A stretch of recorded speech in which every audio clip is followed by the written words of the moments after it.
Merhabalar, Pembe Düğme YouTube kanalına hoş geldiniz. Ben Fatma. Bugün sizlere görmüş olduğunuz bu kar beremizden hazırlayacağız. Beremizi ben yetişkinler için hazırladım. Bu beremizi çocuklar için de hazırlayabiliriz. Beremiz çok güzel, yumuş yumuş bir bere oldu. Bu beremi ben Nako Paris ile hazırladım. Bir buçuk yumak kullandım bu berenin yapımında. Örmüş olduğum beremi tek kat olarak hazırlamıştım. Bu ipliğim tüylü bir iplikti ve biraz orta kalınlıkta olan bir iplikti. Fakat şimdi sizlerle beraber hazırlayacağım beremi Alize Angora Gold iplikle hazırlamak istiyorum. Ve bu ipliğimi ben 2 kat olarak çalışmak istiyorum. İpliğimi 2 kat çalışırken 4 milim misinalı şiş kullanacağım. Bu örgümüzde misinalı şiş bize rahatlık, kolaylık sağlayacaktır örgümüzü hazırlarken. Beremizin boyu 41 santim. Tarafı eninden 18 santim. Etek kısmı ise uç kısmı 34 santim. İpliğimi 2 kat ettim. 55 santim kadar, 60 santim kadar ipliğimi alıyorum. Yumağımdan gelen uzun tarafımı işaret parmağıma, katladığım kısa kenarı da baş parmağıma sararak ilmeklerimi atmaya başlıyorum. Ve bu şekilde ilk ilmeğimi aldım. Ve beremin başlarken bu kısmından başlayacağım. Bunun için bana 45 tane ilmek gerekiyor. İlk ilmeğimizi bu şekilde alıyoruz ve işaret parmağımızdan gelen ipliğimi takıyorum. 45 ilmeğimizi attık ve ilk ilmeğimizi önden ters örgü olarak örüyoruz. Yanındaki ilmeğimizi düz örgü yapıyoruz. Ve örgümüze bir ters, bir düz olarak sıra sonuna kadar devam ediyoruz. Örgümüzde ilk sıramızı bitirdik. Şimdi ikinci sıramıza başlıyoruz. İkinci sıramızda ilk ilmeğimizi örmeden takıyoruz. İkinci ilmeğimiz ters örgü geliyor. Ters örgü örüyoruz. Ters örgü gelen yerde ters örgü, düz örgü geldiği zaman düz örgü, lastik örgü çalışıyoruz. 15 santim uzunluğuna gelene kadar örgümüzü örmeye devam ediyoruz. Tepe bölümünü örmüş oldum. Ben yetişkinler için öreceğim için 45 ilmek başladım. Boyunu tepenin 16 santim, enini de 13 santim yaptım. 12-16 yaş bir yetişkin için örmek istiyorsak o zaman ilmek sayımızı daha az başlayıp işte genişliğini 12 santim, boyunu 14 santim yapabiliriz. İlmeklerini 41 ilmek atabiliriz ilmek olarak da, veya daha küçükler için örmek istersek atıyorum bir 8 yaş 10 yaş arası çocuklar için örmek istersek ilmek sayımızı 38 ilmek atarız. Enimizi 10-11 santim yaparız. Boyumuzu 12-12,5 santim yaparız. Tepe bölümümüz bittikten sonra ben iki yanlardan ilmekler dizeceğim. Bunun için de hemen ipliğimi çekiyorum.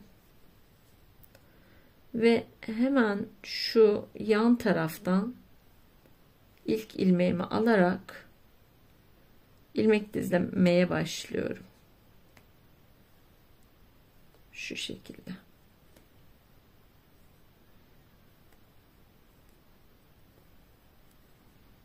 Her arpacığın altından şu şekilde giriyorum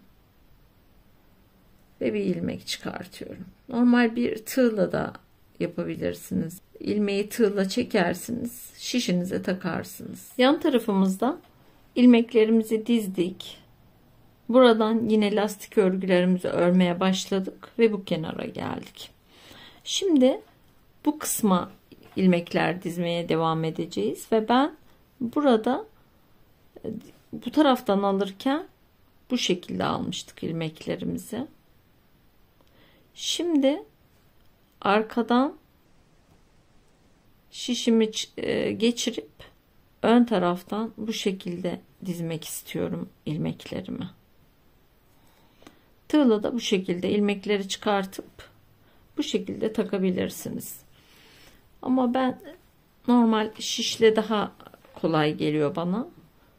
Yine buradan bu şekilde ilmeklerimi her bir arpacığın dibinden bir tane ilmek çıkartarak ilmeklerimi dizmeye devam edeceğim. Örgümüzün karşı tarafından da ilmeklerimizi dizdik ve burada yine ilk ilmekten düz olarak örmeye başladım. Bir düz, bir ters, bir düz olarak örgümüzü örmeye devam ediyoruz. Beremizin artırma, yanlardan ilmek çıkartma işlemleri yapıldıktan sonraki tersten görünümü bu şekilde oluyor. Doğru yüzü de bu şekilde oluyor. Ve beremizi bu şekilde yanlardan ve arkadaki ilmeklerimizle örmeye devam ediyoruz. Bu şekilde yanlardaki kafanın uzunluk bölümünü yapıncaya kadar örgümüzü örmeye devam edeceğiz. Hiç artırma, eksiltme yapmayacağız. Bu şekilde elimizdeki ilmeklerimizle örmeye devam ediyoruz. Beremizin tepe kısmından sonra baş kısmımızı ördük. Ve şimdi etek kısmı için bu kısma ilmekler dizmek istiyorum. Ve bundan önce kafa kısmımızı kaç santim ördük ona bakmak istiyorum. Burası 30 santim oldu. Şimdi şu uç kısımdan ilmekler hazırlayacağız. İlmeklerimizi ben bu şekilde atıyorum. Tepede başlarken alnı kısmında ilk başlarken beremize 45 ilmek atmıştık. Bu çene etek kısmına da yine 45 tane ilmek atıyoruz. 45 ilmeğimizi dizdiğimiz uçtan sağ tarafımıza, sağ şişimize ilmeklerimizi dizdik. Sol şişimizi de alıyoruz ve buradaki ilmekleri iki şişi birbirine birleştiriyoruz ve ilk ilmekten başlayarak bundan sonraki örgülerimizi düz örgü olarak örüyoruz ve bundan sonra örgümüzü düz örgü olarak etek boyunu örmeye devam ediyoruz. İlmeklerimizin bu şekilde dönük olmamasına dikkat ediyoruz örerken. Beremizde yan örgüleri, lastik örgüsü bittikten sonra ilmek dizmiştik ve iki ucu birbirine birleştirmiştik. Birleştirdikten sonra düz örgü ördük. Ve bu düz örgülerimizi 9 santim ördük. Ters ve düz örgülerle beremizin uç kısmını lastik yapacağız. Bunun için de ben şuradaki ilmek dizdiğim, yani ipliğimin olduğu bitim yerinden başlamak istiyorum ve şu hiza benim ters örgü için başlama yerim oluyor ve ilk ilmeğimi ters örgü olarak başlıyorum ve sıra sonuna kadar bu şekilde ters örgü örerek örgüme devam ediyorum. Ters örgülere başlama noktamıza geldik. İpliğimizi arkaya alıyoruz ve aynı noktadan düz örgü örmeye başlıyoruz. Burada ters örgülerimiz birleşti. Şimdi ters örgülerimizin üstüne düz örgü olarak örgümüzü başladığımız noktaya gelinceye kadar örüyoruz.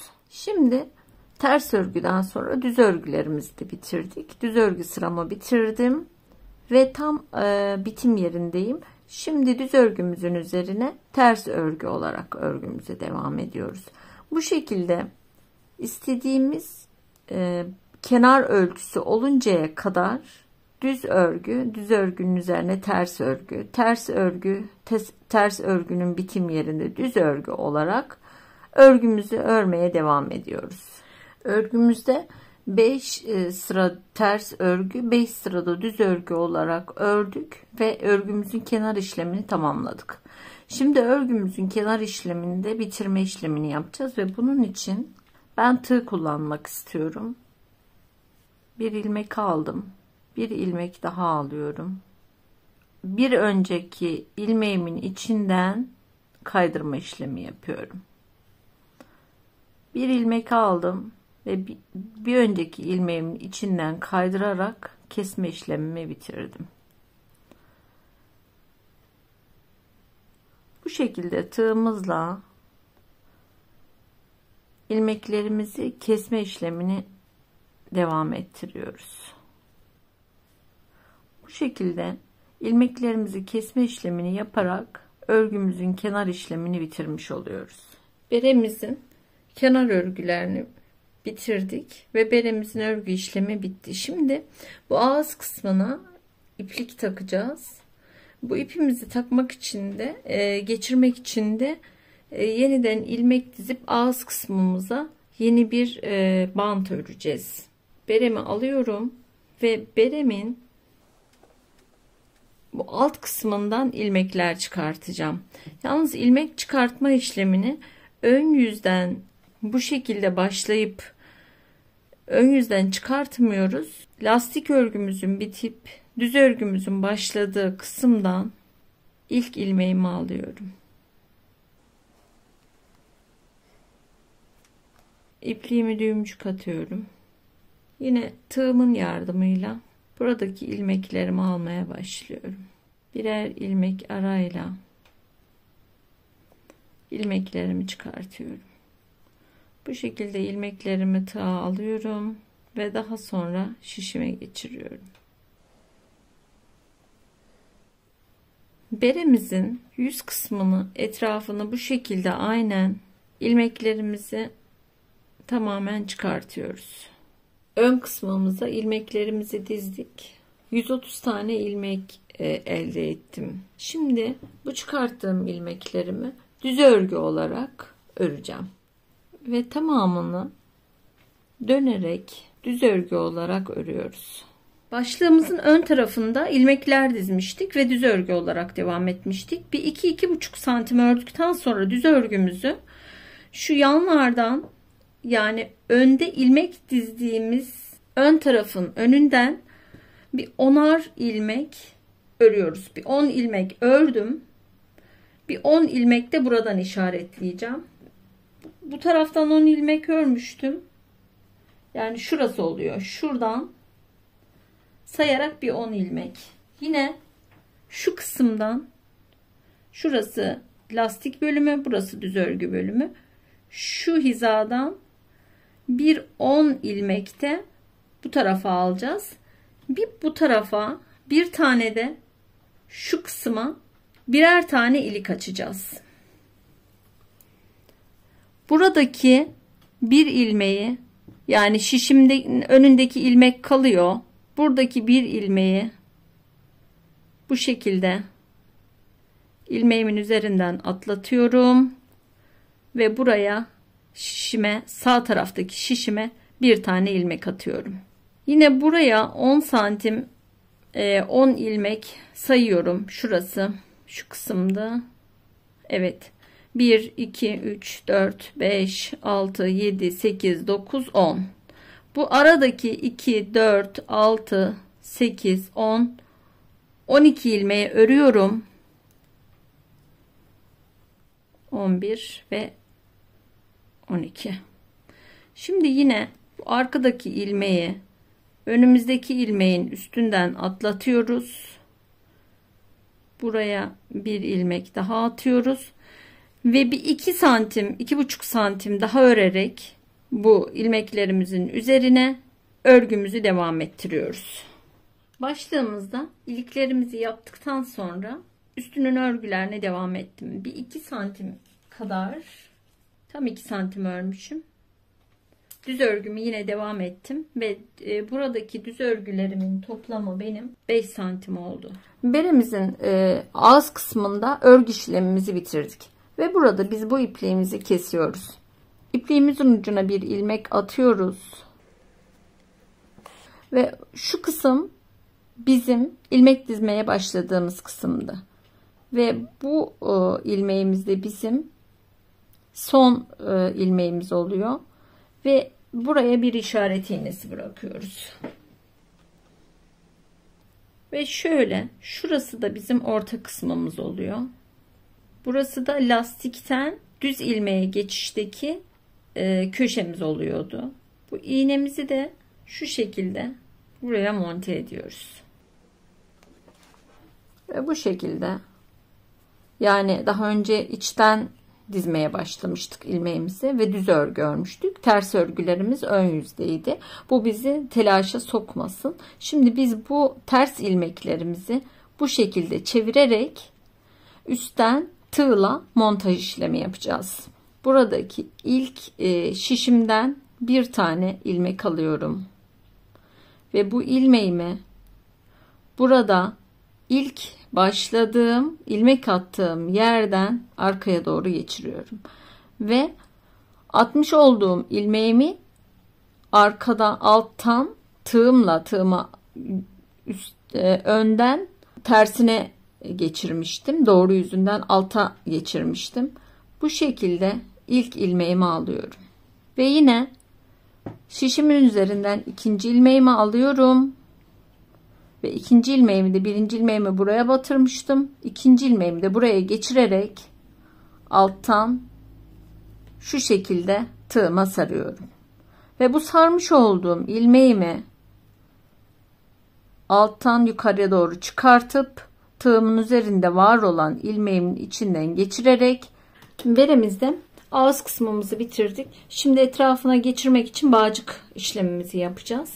Bunun için bir tane ben 3 milim tığ kullanıyorum ve ipliğimi yine 2 kat çeviriyorum. Bir ilmek alıyorum. 1 2 3 tane zincir çektim. Var olan ilmeğim duruyorken zincirimin bir tanesinden bir ilmek aldım. İkinci zincirimden de bir ilmek aldım ve ilmeklerim bu şekilde dururken tığımı çekiyorum. İlmeklerim böyle duruyor ve baştaki ilmeğe gelerek tekrar ilmeklerimi topluyorum. Ördüm ilmeğimi, tığımın üzerinde çekmedim.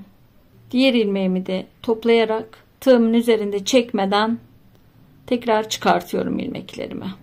Baştaki ilk ilmeğim duruyor ve var olan ipliğimi tığımın üzerine alarak bir tane ilmek çıkarttım. Ve ikinci ilmeğimi de tekrar tığıma alıyorum. Bir ilmek çıkartıyorum.